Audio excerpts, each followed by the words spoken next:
Hey there guys, this is Jacob Michaels here, or Jacob Smith, depending on who you are and how you know me. What I want to do here today is I'm kickstarting off a video review segment. So I wanted to open up with a product that was recently sent to me by a good friend of mine from over in the UK, a recent friend, but very, very kind guy, awesome guy. And this product is this right here. And that friend, of course, is Stephen Palmer. Now, Method is a very interesting book. And I've got my signed edition too. So thank you, Stephen, very much for your kindness. You are absolute gent. There's a variety of materials in here. There's a watch routine. There's card material. There's a take on the blister effect that I think is extremely clever. There's just a lot of nuances and a lot of subtleties listed in here as well. So I want to do a quick video where I'm basically going to skim through the book again, and I'm going to talk about some of my thoughts on some of the pieces in here, as well as some things I've adapted in to how I work. Obviously, when you open the book up, it's very nice how it's printed. It feels like a nice product, which I respect heavily. Got a foreword by my friend Peter Turner, which sets the tone really well in here. Then introduction even further by Luc Germain, which, that's a pretty strong intro right there, if that gives you any reference. The first effect in the book is A Time for Lying, and this is a very interesting effect because it's a watch routine that has a spectator is mind reader finale, and it has some very different takes on the watch routine as we kind of see it most often. There's a very interesting utilized technique in here from traditionally seen another form of magic that he puts into play in here, and it's just extremely clever. I don't know, it's so offhand. This is something that's built for close-up environments, and it could play for stage, of course, but this can be done under fire very easily. There's no real cover. The cover is all automatically put in here. So moving along here, this Into the Void is the next one in our book. And basically this is an extremely clean variation of the Think a Card plot. So what that means is the spectator shuffles the deck, the spectator cuts the deck.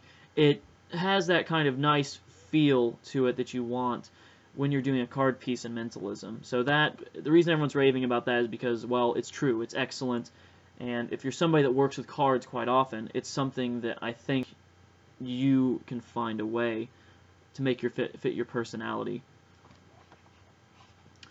Further along in the book, some of the other things that really stood out, I love his sensory intelligence routine in here. It's a beautiful close-up psychometry that has like psychometry or graphology, whatever presentation you want, and he clearly says that in the book.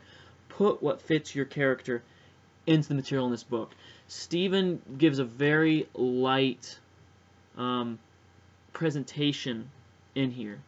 He doesn't give you, it's great when you get a full scripted routine, but the truth is, most scripted routines that I find, I can't honestly use them 100% the way they're done, or I overlook them almost because they're scripted in such a way. I don't do as much now, but I used to starting out because I always thought, well, the script has to go with the effect, and I can't do this script because it doesn't fit who I am. But the cool thing is Stephen clearly defines that make this fit your personality. These things are so flexible that you can make it fit your psychological mind or your traditional magic approach, if you want to do that, which I personally don't recommend for the powerful strength and the stuff in this book, but whatever you prefer. My approach is pretty much traditional kind of, I like the Australian kind of approach, so pretty much just letting implication do the work, and I think it's interesting how a lot of this factors into that. One of the other things I'll say that I really enjoyed in this book was a routine here called Future Prophecies. And in Future Prophecies, it's basically a 3 prediction effect, which I know some of you right now are going, oh, that sounds pretty... No. It's done in a different way. No, there's not 3 pieces of paper and blah, blah, blah, blah, blah. It's not that way.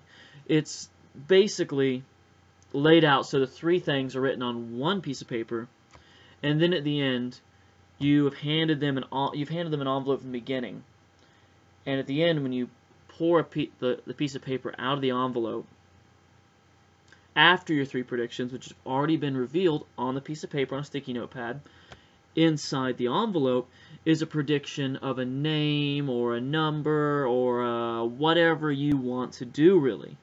It leaves it open for this kind of cool ambiguity and creative finesse that you can put into whatever you want to do. So, all of you, I know what you're thinking right now. $60 is a heavy price tag. Is the material worth the money? Well, one, I'm going to say yes. If you're somebody that needs close-up mind reading, because bearing in mind I mostly do, a lot of people associate me with the psychological stuff, and that is kind of my favorite kind of approach to things when I'm doing close-up casual. But when I'm doing walk around and strolling, I'll use that psychological this and that and the not 100% things, but I'll use it more in an 85-15 kind of balance. The 15% is the psychological stuff I'm playing with the house chips, unless it's extremely well crafted, then I'll use it a little bit more than that 15%. But moral of the story is everything in this book is surefire. There's a few psychological nuances in there, but everything's covered. In the end, you always have your awesome climax. I'm childish, I know. But moral of the story being, I found this book a very provocative read. It's staying on my shelf. It's going to be pulled down quite a few times. I've read it 3 or 4 times now, and just due to my busy schedule, it's kind of difficult for me to really start implementing things in here, but hopefully I'll be able to soon, and I can post an update on it, which I think would be great. I will say there's one thing in here I really enjoy on the blister effect. So Stephen had an extremely clever, I'm going to close on this. I know this has been jumbled and all over the place. For those of you tuning in, you just have to get used to that. That's my style. That's how I think. I have a very erratic mind. So my apologies. I'll try and keep it more streamlined, give me feedback, and I'll make it better. The blister effect in here is really, really clever. So I'm not going to give away exactly what it is, but let's just say that I'm using it with something. I'm using a different method that's what's covered in the book, but using the same conceptual kind of presentation and structured idea of it. Now look, once again, everybody, if you encounter a book that you don't particularly like the methods or the presentations in here, I've said at the beginning of this, be bold and creative enough to come up with your own approaches, but take the premises and really make them something special. Most of the material in here, I really enjoyed the methodologies to them and everything.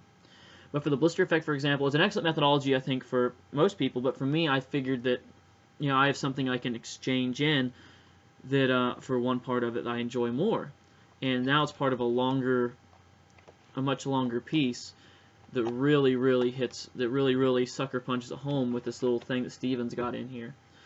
Now, most of you are gonna probably have turned this video off by now, so now I'll go ahead into some of the things I really enjoyed about it even more. There are subtleties in here. There are subtleties that basically most of you will read and go, oh, that's pretty cool. Or you might overlook it. This is a book where you mine for gems. Okay? So if you guys are reading this and expecting, I'm gonna do everything. I'm gonna do everything in this book. I'm gonna do, then, you're kind of missing, I think, the real point of a book in general, and that is to really find some of the unique things that an author has put onto print and put into page, and basically it's like a thought pattern that's been freeze framed for a moment in time. So we're reaching at my 10-minute limit here for my review, but I want to say thank you again, Stephen, and this has been a very great read. So this is Jacob Smith signing off here. Thank you all for tuning in.